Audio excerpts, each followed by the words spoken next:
마태복음 강의 119번째입니다. 우리는 성경 속에서 예수님의 제자 시몬 베드로의 두 가지 모습을 보게 됩니다. 누구보다도 예수님을 사랑하고 좋아하고 또 예수님의 마음을 시원하게 해드린 주님의 제자 베드로, 주님을 위해서라면 무엇이든지 앞장서서 나서고 자신감으로 충만했던 베드로, 예수님의 마음을 기쁘게 해드리고 싶고 예수님에게 그렇게 칭찬받고 싶었던 베드로의 모습입니다. 한편으로는 한없이 연약하고 실수가 많은 베드로, 그래서 좌충우돌하고 부끄럽고 절망하는 인간적인 베드로의 모습을 보게 됩니다.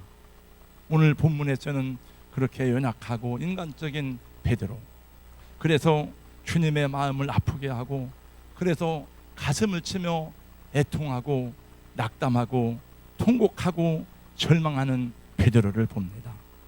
저는 베드로가 좋아요. 제가 바울 사도 얘기를 많이 했지만 사실은 인간적으로는 베드로를 더 좋아해요. 오늘 말씀을 보세요. 대제사장 가야바의 집에서 재판을 받는 예수님의 모습을 베드로는 사람들 틈에 숨어서 지켜보고 있었습니다. 자기 스승 예수님이 사람들에게 침뱉음을 당하고 눈을 가리우고 주먹으로 때리고 누가 너를 때렸는지 맞추어 봐라, 네가 선지자라면서 그러면서 수치와 모욕을 주는 그 모습을 다 지켜보고 있습니다. 그것은 베드로가 보기 원하는 예수님의 모습이 아니었어요. 베드로가 그 모습을 보려고 위험을 무릅쓰고 주님이 잡히던 그 밤에 멀찍이 미행을 하고 여기까지 따라온 것은 아니었습니다. 베드로가 알고 있는 예수님은 아무것도 없는 빈들에서 줄이고 목마른 사람 5,000명을 먹이고도 12과 광주리가 남는 이적을 행하신 그 주님이었습니다. 거친 바다의 풍랑을 잔잔하게 하는 자연을 다스리는 권능의 주님이었습니다. 이렇게 죄인들에게 수모를 받고 모욕을 당하고 비천의 여김을 당하면서도 아무런 능력을 나타내지 못하시는 그럴 뿐이 아니었습니다. 그러나 베드로가 보는 예수님은 너무나 달랐어요. 차마 볼 수 없는 예수님의 모습이었습니다. 우리에게도 이런 일들이 있는 것을 아십니까? 여러분, 예수님 믿으면 복을 받는다고 하더니, 예수 믿으면 하나님의 자녀가 되고 평안하다고 하더니, 그래서 예수 믿고 교회를 나왔더니 창피하고 부끄러운 일 당하는 일들이 한두 가지가 아닙니다. 목사가 되면 많은 사람들 앞에서 말씀을 전하고 세계를 다니면서 복음을 외치는 빌리그램처럼 될 줄 알았더니 물 새는 지하실 바닥에 엎드려서 밤을 새워가면서 응답 없는 기도에 목이 메일 줄은 생각도 못했습니다. 갈수록 태산이라는 말이 있습니다. 무슨 일을 만나든지 만사형통하리라 찬송하였는데, 이게 만사형통이 아니라 가는 곳마다 문제를 만나고 하는 일마다 장애물을 만나는 일이 한두 가지가 아닙니다. 그 가만히 보니까 아브라함도 그런 일을 많이 만났고 야곱도 그렇고, 그 믿음의 길이란 게 여러분, 예수 믿으면 복 받습니다. 그렇게 쉽게 말할 게 아니더라고요. 예수 믿으면 고난 받습니다. 예수 믿으면 어려움 당합니다. 이렇게 말하면 안 믿을까봐 그 말을 못하고 복 받는 얘기만 하고 와서 예수 믿고 보니까 이게 복 받는 게 아니고 부끄럽고 창피하고 교회 다니는 게 부끄러운 일이 많고, 다윗은 어린 나이에 성령 충만함을 받고 모든 사람이 두려워하는 골리앗과 싸워서 이스라엘의 승리를 가져왔지만, 그러나 이 일로 인해서 수많은 날들을 광야에서 산중에서 도망다니는 삶을 살았습니다.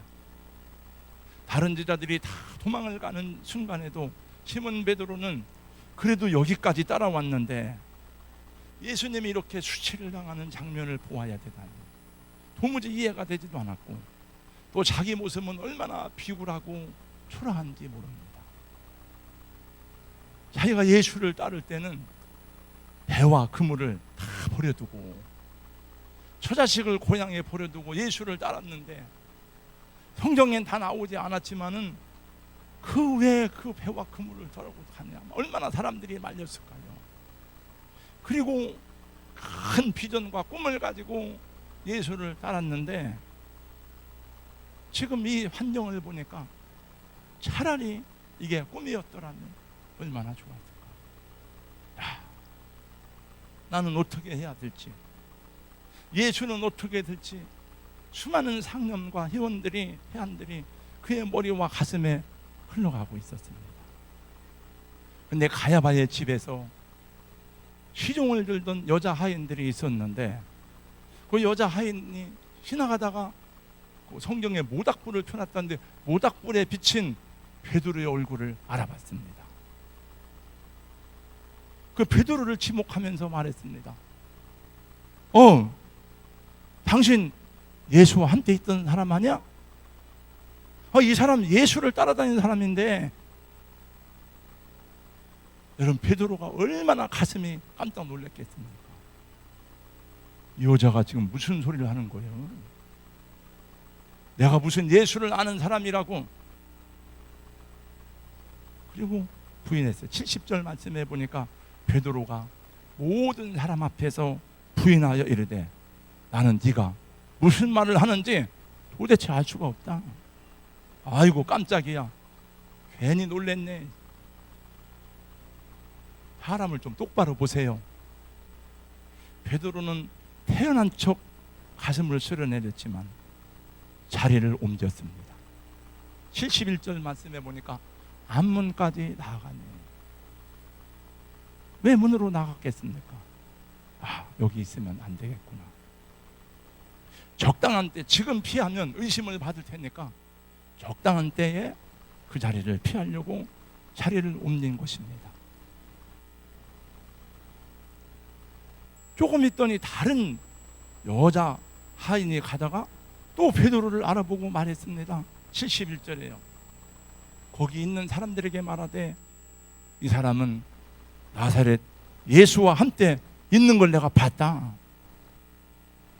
베드로의 가슴이 얼마나 콩닥거리고 간이 콩알만해졌는지. 그러나 베드로는 이때에도 기질을 발휘해서 더 큰 소리로 확신에 찬 어조로 말했습니다. 이 여자가 사람 잡네. 나는 저 사람을 절대로 모르는 사람이요. 심부름이나 잘할 것이지 괜히 쓸데없는 소리예요 하고 있고, 함부로 말하는 거예요. 제대로 알고 말해, 알고 말해. 그리고 얼른 빠져나갔으면 될 텐데, 우물쭈물하고 있는 사이에 거기 있는 사람들이 모닥불에 붙인 베드로의 모습을 보고 그 말투를 알아봤습니다. 말하는 걸 보면 이분은 경상도 사람이구나. 이분은 호남 사람이네. 저 사람 충청도에서 온 사람이에요. 충청도 서산이랴, 서산. 그래요, 서산. 갈리 말을 들어보니까 예수와 함께 다니던 사람이 분명한 거예요. 당신 그 말소리를 들어보니까 갈리 사람이 맞구만. 예수 같이 다녔잖아. 베드로는 더 큰 소리로 확신에 있게 말했습니다. 내가 참 미치고 팔짝 뛰겠네. 내가 이 사람을 알면 저주를 받겠소이다.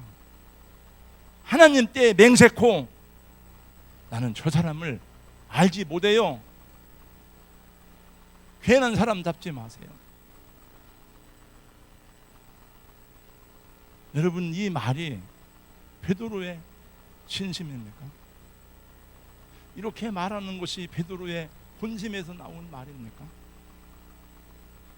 그렇지는 않았을 것이라고 생각이 듭니다. 이 말은 베드로의 진심이 아니었을 것입니다. 베드로 속 중심에서 나온 말도 아니었습니다. 베드로도 말하기를, 그래 맞다, 나는 예수님의 제자다, 내가 예수와 함께 했던 갈릴리 사람이다. 나를 잡아가라. 이렇게 죄 없는 우리 주님을 어떻게 너희들이 모욕할 수 있느냐? 하나님도 두렵지 않느냐 이놈들아. 이렇게 말하고 싶었을 것입니다. 그러나 베드로는 주님 앞에서, 수치를 당하는 예수 앞에서 나는 예수를 몰라. 내가 맹세하건대 하나님 때 맹세한다. 내가 저주를 받을 거야. 내가 이 말이 거짓말이면 나는 저 사람을 알지 못한다. 3번 부인했습니다. 여러분, 이것이 인간의 한계이고 우리 인생의 연약함입니다. 베드로는 이 일이 있기 전에 후원장담을 했습니다. 내가 주와 함께 죽을지언정 주를 부인하지 않겠습니다. 옥에라도 같이 가겠습니다. 그것은 베드로의 진심이었습니다. 베드로의 허풍이 아닙니다. 그냥 해본 말이 아니에요. 베드로의 본심이었고 베드로의 뜨거운 주님을 사랑하는 결심이었습니다. 그러나 지금 자신의 결심대로, 자신의 다진 대로 되지 않는 것을 처절하게 경험하고 있는 것입니다. 사랑하는 성도 여러분, 하나님 나라에서는 하나님의 일을 할 때는 인간적인 결심만 가지고 되는 게 아니더라고요. 성령의 감동이 아닌, 하나님의 은혜가 아닌 인간적인 생각만의 추구와 헌신과 결단으로 하나님의 뜻이 이루어지는 것은 하나도 없다는 것을 저는 너무나 많이 경험했습니다. 여러분, 우리가 열심히 한다고 해서 교회가 부흥되고 우리의 수고와 우리의 노력만으로 우리 불신 가족들이 하나님 앞으로 돌아오고 하나님의 나라가 확장된다면 우리가 구원받지 하지 못할 영혼이 어디에 있고, 여러분, 부흥되지 않을 교회가 어디 있습니까? 여러분, 어떤 목사님이, 어떤 교회 성도들이 열심히 안 하는 성도들이 어디 있습니까? 다 열심히 합니다. 정말 목사님들 금식하며 열심히 하는 걸 많이 보았습니다. 근데 우리의 생각대로 안 되더라. 우리의 뜻대로 안 되더라. 제가 이 지금 김관성 목사라고 본질이 이긴다 그 침례교회 그 최병락 목사하고 둘이 동기인데, 그분 메시지를 제가 여러분 들어봤어요. 했더니 그분이 어느 날 설교한다 이런 설교를 하더라고요. 여러분, 하나님이 여러분 안 도와주십니다. 우리 해도 하나님이 안 도와주니까 우리끼리 서로 돕고 삽시다. 어떻게 그 믿음, 그분이 보통 믿음이 아니에요. 근데 그런 말을 하더라니까. 하나님이 안 도와줍니다. 우리끼리 해도 서로 돕고 삽시다. 정말 그렇게 설교하고 싶은 때도 있어. 이게 왜 기도하는지. 여러분, 하나님의 능력과 성령의 역사하심으로 하나님의 뜻이 이루어지는 하나님의 주권 속에 있다는 것을 우리 장로님들, 권사님들, 우리 성령님들 기억할 수 있기를 예수님의 이름으로 권면하고 축복합니다. 하나님이 말씀하셨습니다. 만군의 여호와께서 말씀하시되 이는 힘으로 되지 아니하고 능으로 되지 아니하되 오직 나 여호와의 신으로 되느니라. 너는 마음을 다하여 여호와를 신뢰하고 내 명철을 의지하지 말라. 그래서 기도하는 거예요. 그래서 엎드려야 되는 것이고, 오늘 새벽에도 저는 강단을 붙잡고 간절하게 기도했습니다. 오늘날 우리 한국교회가 이렇게 세상에서 모욕을 받고 성당이 중단된 게 아니고 성당이 퇴보하고 세상에서 비난을 받는 이유 가운데 하나도 우리가 우리끼리 하나님의 말씀, 성령의 은혜를 의탁해서 하는 것이 아니고 우리끼리 하다가 안 되니까 계속 인간의 욕망대로, 인간의 방법대로 하다가 이런 결과가 오지 않았을까? 이런 생각도 해보게 되었습니다. 이 일이 있기 전에 예수님께서는 이미 베드로에게 말씀하시기를 시험이 있을 것이라고 말씀했어요. 그런데 이상하게 제자들은 그 예수님 말을 귀담아 안 들었어요. 예수님이 여러분 십자가에 죽을 거라고 여러 번 얘기했습니다. 그죠? 근데 안 믿어 그거를. 제가 여기서 이렇게 열심히 설교해도 다 그냥 지나가 버려요. 우리 박세웅이가 그러더라고. 미국 가서 목사님 한 말이 생각나더래요. 그래도 미국 가서라도 생각이 나니까 감사해요. 아, 목사님 왜 그때 그 말씀을 했는데 생각이 났대요. 제가 미국 가서 들었어요, 세웅이한테. 예수님 베드로에게 말씀하기를 시험이 있을 것이다. 나와 같이 기도하자. 겟세마네 가서 기도하는데 너무 힘든 거예요. 그러니까 자는 거예요. 예수님이 깨웠어요. 한 번, 두 번, 세 번 깨웠어. 주님이 말씀했습니다. 너희가 나와 함께 한 시간도 깨어 있을 수 없더냐. 시몬 베드로가 예수님이 보시는 앞에서 사람들 모두에게 예수를 버린다고 맹세하며 세 번째 예수를 부인하던 그 시간에 어느새 동이 터오기 시작했는지 어디선가 새벽닭 우는 소리가 들려왔습니다. 꺾여!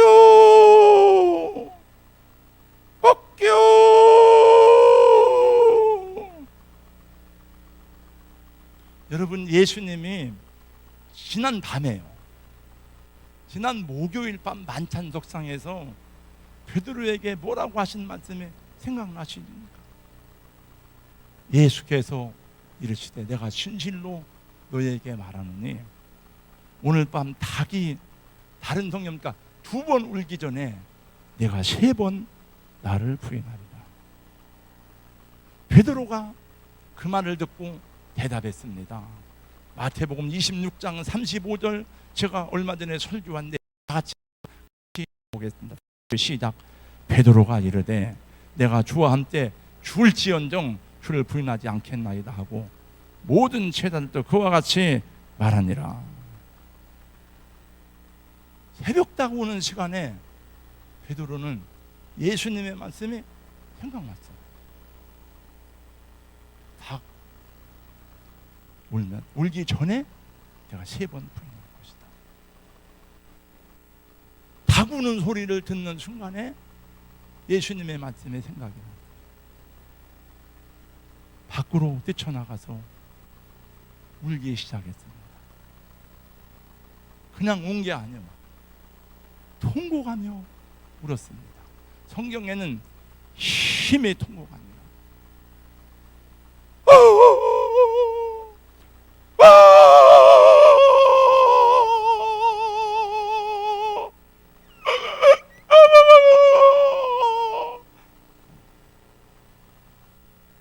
가슴이 터질 것 같았습니다.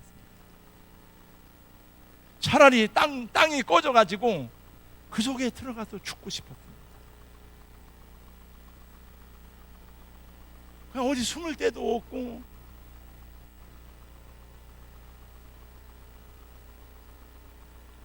자기가 이렇게 비겁하고 비참하고 초라했던 적은 일찍이 없었던 것 같습니다. 자기 자신에 대해서 절망했습니다. 나 같은 놈이 살아서 뭐하나. 여러분, 히스기야 왕도 하나님 앞에서 왕복을 벗어놓고 벼옷을 입고 벽 앞에 가서 통곡하며 울었습니다. 하나님이 내 집을 정리하라. 끝났다 이제. 그때 여러분 히스기야가 울면서 통곡하며 드린 기도 내용을 잘 보세요. 여러분. 그러면 우리 삶에 힌트를 받을 거예요. 히스기야 한 말 중에 이런 말이 나오더라고요. 지금 제가 이런 얘기 할 때가 아닌데, 하나님, 내가 하나님 앞에 행한 선한 일이 있으면, 내가 나쁜 놈이지만 선한 게 있으면 그거를 한번 기억해 주세요. 통곡했어요. 그랬더니 하나님이 응답이 왔어요.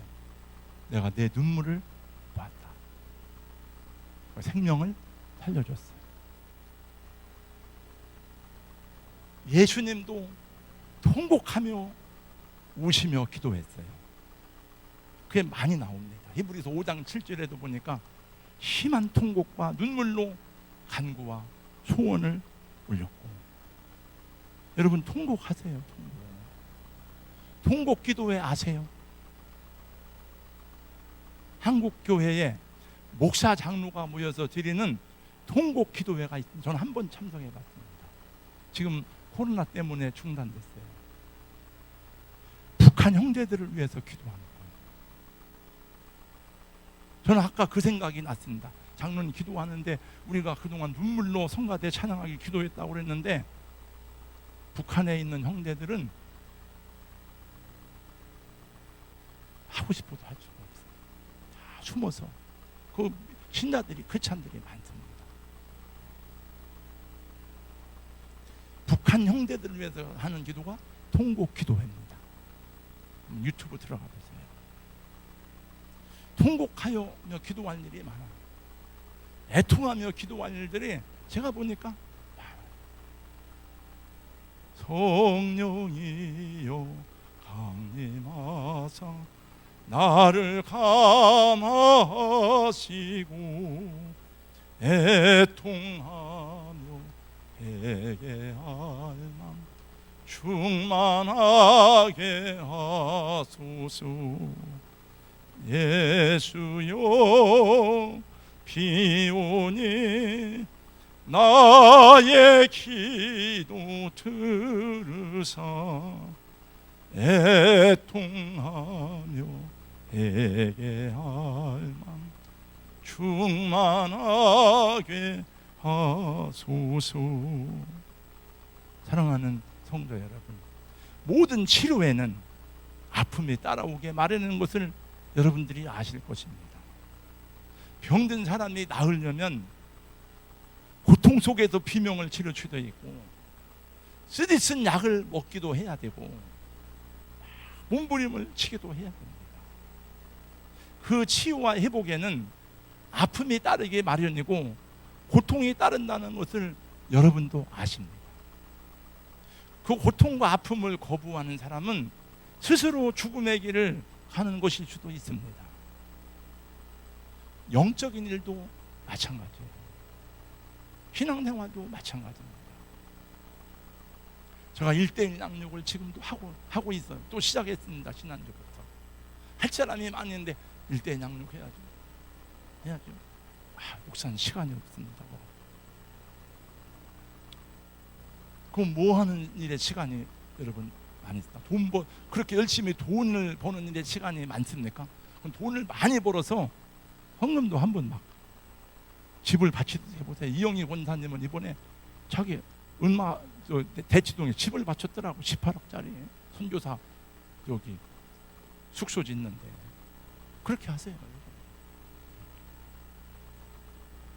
모든 삶이 다 평탄하고 우리 뜻대로만 된다면 얼마나 좋겠습니까? 아프면서 성장하는 거예요. 고통 속에서 성장하는 거예요. 그래서 우리 권사님, 장로님 신앙이 뭐 여러분이 생각할 때는 별로인 것 같지만 그게 별로가 아닙니다. 이만큼 성장한 것도 아프면서 고통 속에서 시험을 통과하면서 성장한 거예요. 우리 어느 권사님이 정말 목자를 할 수 없다라는 거예요. 너무 힘들게 하는 사람이 있어요. 목사님. 근데 목사님한테 말하기가 어려워요. 그래도 어떻게 할 수가 없습니까? 목사님, 목자를 못 하겠습니다. 안 하겠다는 게 아니고 못 하겠다는데 어떻게 지금까지 목자를 하고 있어요? 저는 다 기억을 못 합니다. 근데 제가 들었어요. 언젠가 목사님이 제가 편지를 썼더래. 편지를 읽고 내가 목자를 계속 해야 되겠구나. 그래 얼마나 그 가슴이 아프겠습니까?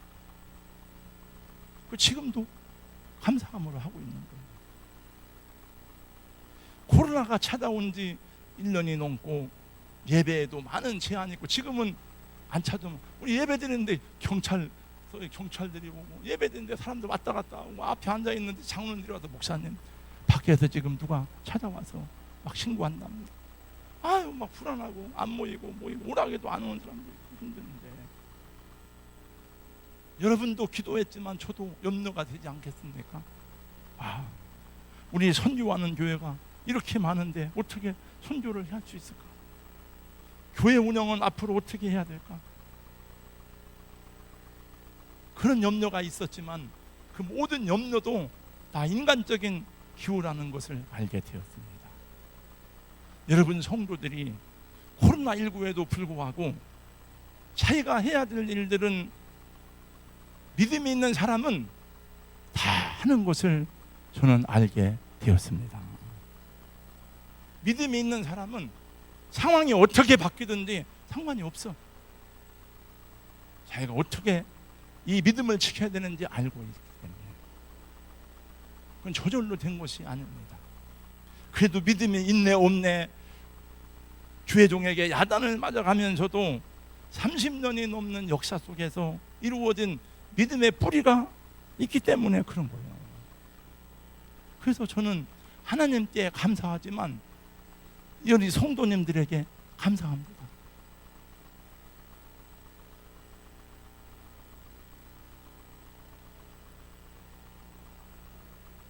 장로님 어떻게 아셨나?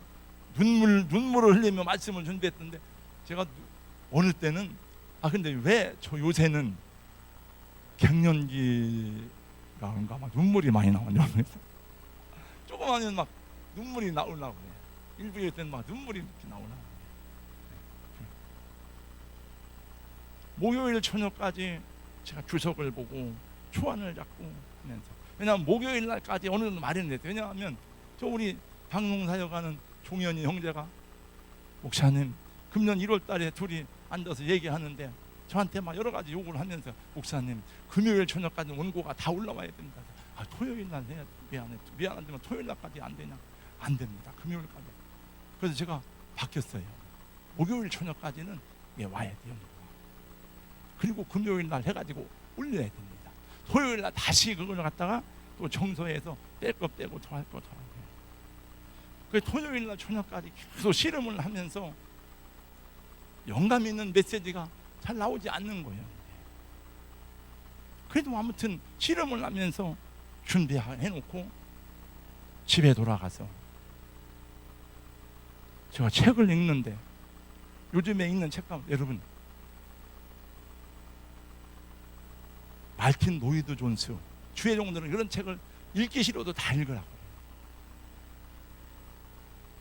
유진 피턴 이런 분들의 책을 읽으면은 큰 산을 올라갔다 내려온 것 같아요. 근데 이거는 그런 책은 아니지만은 아기자기한 산을 재밌게 갔다 온 것 같다. 이 책의 챕터가 7개로 되어져 있는데 다 내용이 달라요.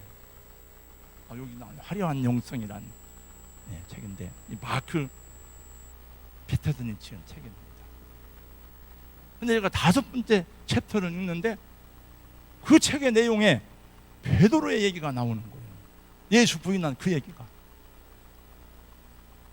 그래서 제가 그날 저녁에 그걸 다 읽었어요.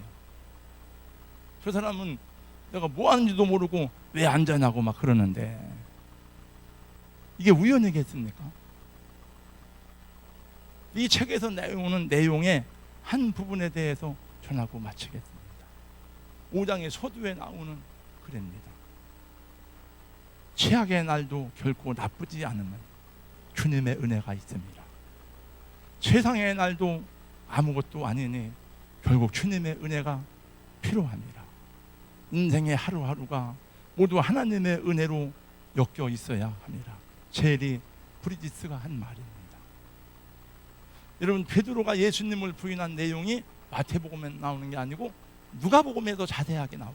요한복음, 마가복음에도 나옵니다. 제가 언젠가 주일학교 어린아이들에게 이 설교를 하는데 그때 누가복음에 대한 예수님과 베드로가 눈이 마주친 그 얘기를 하는데 막 그때 눈물이 나오더라고요. 근데 누가복음 22장 61절의 말씀에 보니까 그 여러분 거기 그 재판장이 조그만 가야바에 조그맣지 않은데 뜰이잖아요. 다 사람들이 거기 앉아 있잖아요. 예수님이 베드로가 하는 말을 예수님이 들은 거예요. 나는 절대로 저 사람을 모른다. 하나님 때 맹세한다. 그런데 주께서 돌이켜 베드로를 보시니, 그리고 베드로하고 눈이 마주친 거예요. 그러니까 베드로만 예수님을 따라온 게 아니고 미행한 게 아니고, 예수님도 자기가 고난받는 중에 베드로가 그 속에 숨어 있는 것을 다 보신 거예요. 서로 눈이 마주친다는 것은 영혼을 들여다보는 것 같은 것이다라고 이 마크 페터슨은 말하더라고요. 눈을 오랫동안 들여다보고 있는 동안에는 내가 당신의 영혼을 보듯이 당신도 나의 영혼을 보는 것이다라고 말합니다. 베드로가 그렇게 사람들 사이에서 수치와 모욕을 받는 예수 앞에서 나는 예수를 모른다.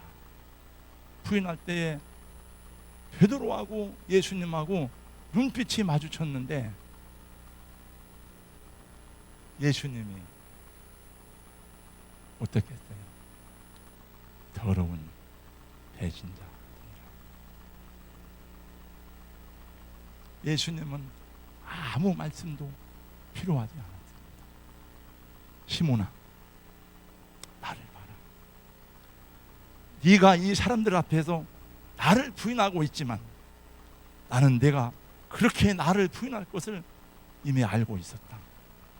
그러나 그것이 너의 진심이 아니란 것도 나는 알고 있어. 나는 너를 포기하지 않는다. 내가 너를 끝까지 사랑한다는 것을 이미 너희들에게 말했다. 우리는 아직 끝나지 않았어. 여기가 끝이 아니야. 우리는 끝까지 함께 갈 거야. 이 책에 나오는데, 더 중요한 것은 이미 예수님이 베드로에게 하신 말씀이에요. 누가복음 22장 31절 32절 다 같이 함께 읽겠습니다. 다 같이요. 시작. 시몬아 시몬아, 보라 사탄이 너희를 밀가부로 하려고 요구하였으나 그러나 내가 너를 위하여 내 믿음이 떨어지지 않기를 기도하였노니 너는 돌이킨 후에 내 형제를 국회하라. 너는 돌이킨 후에 너와 같이 약하고 시험 들고 병 들고 쓰러진 사람들을 이렇게 하세요. 너는 너를 위해서만이 아니라 내 형제들을 세워야 된다. 마크 페터스의 말입니다. 가장 중요한 비밀은 예수님이 베드로를 위해서 기도하셨다는 거예요. 베드로가 예수님의 사랑받을 만한 자격이 없었지만은 최악의 상태였을 때에 그의 발을 닦아주셨고 그를 사랑하셨고 그를 위해서 기도하셨다 하는 것입니다. 이것이 우리에게 베풀어진 하나님의 사랑입니다. 우리가 아직 죄인 되었을 때에 그도께서 십자가의 죽으심으로 우리를 향하신 하나님의 사랑을 확증하셨느니라. 그래서 이 글을 읽는 동안에 저를 생각했습니다. 왜 나는 예수님 같은 마음이 안 될까? 나는 왜 예수님처럼 생각이 안 될까? 예수님하고 비교할 수는 없지만은 어떻게 예수님의 인자하심을 본받고 참고 기다리고 그럴 수 있을까 생각을 했습니다. 그리고 잠이 들었는데 누군가와 아주 어려운 싸움을 하고 나서는 차를 타고 어딘가 멀리 호숫가를 갔는데 물이 아주 맑은데 그 호수 밑 바닥에 주먹만한 돌들이 끝도 없이 깔려져 있는 거예요. 그걸 제가 내려가서 그걸 한번 이렇게 주도받는 거예요. 돌이 매끈매끈한 깡나요. 그래서 그 다음날 새벽, 금요일 새벽에 하나님, 이 돌들은 무엇을 뜻하는가요? 물어봤지만 잘 모릅니다. 저는 원래 꿈을 잘 해석하지 않아요. 꿈을 해석할 줄도 모릅니다. 그냥 좋은 꿈이면 하나님이 그냥 좋은 꿈을 주셨나 보나. 아주 흉한 꿈이라도 저는 무시합니다. 뭐 내가 예수 믿는 사람인데, 하나님 안에 있는 사람인데 뭐 그거 가지고 뭐 대수요? 별일 없습니다. 마크 배터슨의 말입니다. 인간의 능력으로 해내기 가장 어려운 것 중 하나가 하나님의 은혜를 헤아리는 것이다. 하나님의 은혜를 잘 몰라. 내가 열심히 일해도 먹고 사는 거지. 내가 월급 타도 내가 하는 거지. 모든 것이 하나님의 은혜인데 하나님의 힘으로 살아가는 줄 알아요. 일부 예배 때 코로나19 이후에 한 번도 안 나왔던 집사님이 나와서 감사하다. 내 기도가 응답되었나 보다. 깜짝 놀라고 얼마나 감사해요. 제가 여러분이 마스크를 썼어도 다 알아. 우리 희정 씨가 오늘 왔구나. 오랜만에. 누가 안 왔구나. 금방 다 알아요. 뭐 수천 명도 아니니까. 옛날 그 김선도 목사님은 3,000명 교인인데 누가 나오고 안 나온 거를 한 번에 다 한대. 교육자들이 보고한대. 누구 안 왔습니다. 안 왔습니다. 틀렸어. 이 사람 안 왔어. 이 사람 왔어. 목사님 말이 맞는 거예요.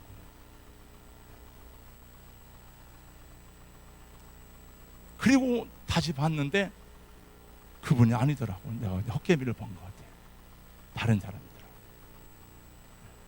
다른 집사님. 몇 주 전에 우리 집사님하고 박 집사님 은혜 찬양을 했는데 저는 이 찬양할 때 여기 앉아서 들었어요. 앉아서 들었는데 그게 뭐 굉장히 은혜가 되더라고. 제가 금년 들어 들은 찬양 중에 제일 은혜가 돼요.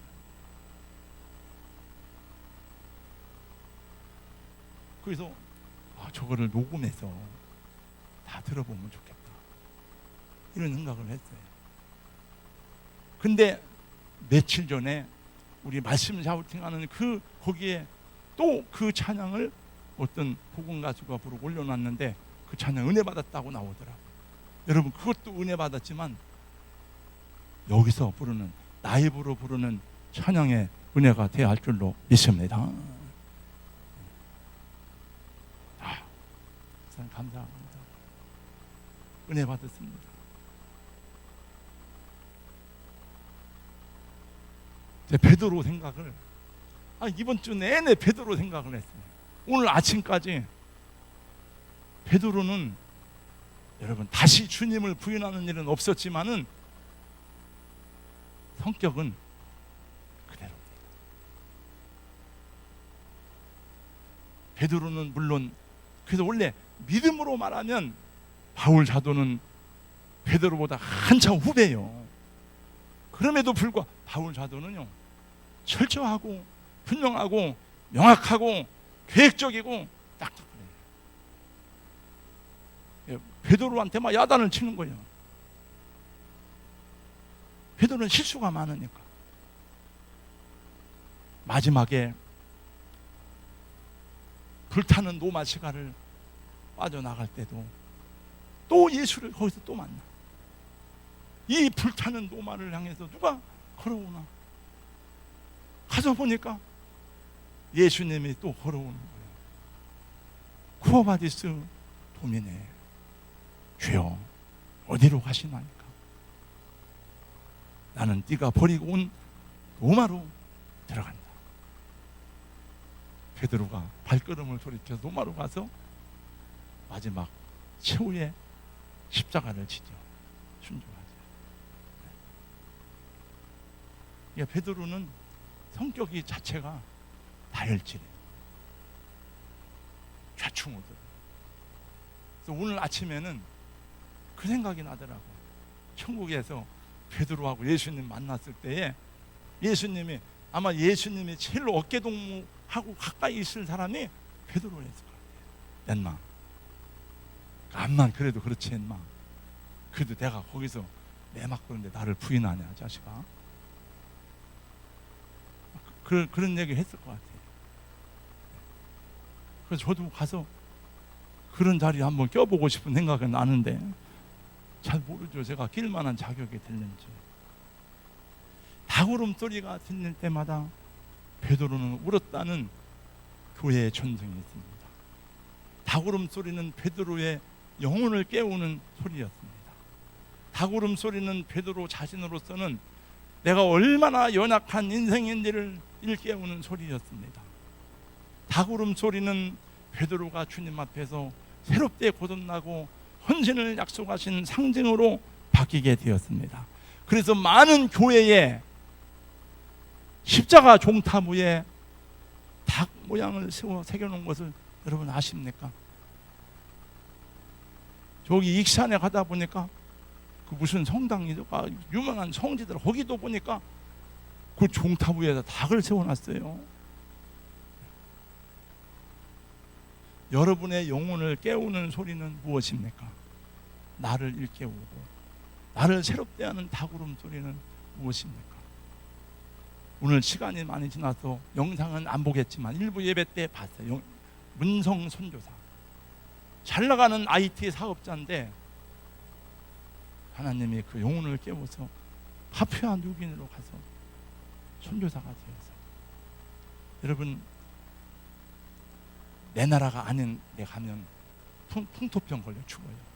그 질병과 싸우면서 얼마나 많은 사역을 했는지 몰라. 제가 일부 예배 때는 봤는데 시간이 많아서 못 보겠습니다. 사순절이 계속되는 이 절기에 하나님의 음성이 들려지는 은혜가 있기를 예수님의 이름으로 축원합니다. 걸어가신 우리 하나님 감사합니다. 예수님이 그렇게 말씀하셨지만 기억이 안 나고 생각이 안 나던 그 말씀, 닭 울음소리에 비로소 베드로는 네가 닭 2번 울기 전에 3번 나를 부인하리라는 그 말씀에 생각나서 통곡하며 울면서 가슴을 치던 그 모습을 오늘 보았습니다. 주여, 우리도 우리에게 들려주시는 성경 속에서, 말씀 속에서, 삶의 환경 속에서 주님의 음성을 듣고 이 사순절에 주 앞에 다시 일어나는 교회, 살아있는 교회가 되게 하여 주시옵소서. 예수님 이름으로 기도하옵나이다. 아멘.